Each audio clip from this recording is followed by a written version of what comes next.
Hello दोस्तों, मैं हूं आसिफ इकबाल और आप सभी का हमारे इस चैनल पर स्वागत है। आज के इस वीडियो में हम जानेंगे स्नीज को हिंदी में क्या कहते हैं। स्नीज का हिंदी क्या होता है।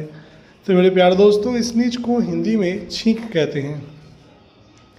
SNEEZE sneeze. स्नीज को हिंदी में छींक कहते हैं। तो दोस्तों, आज के इस वीडियो में इतना ही। फिर मिलेंगे एक नए वीडियो के साथ। धन्यवाद।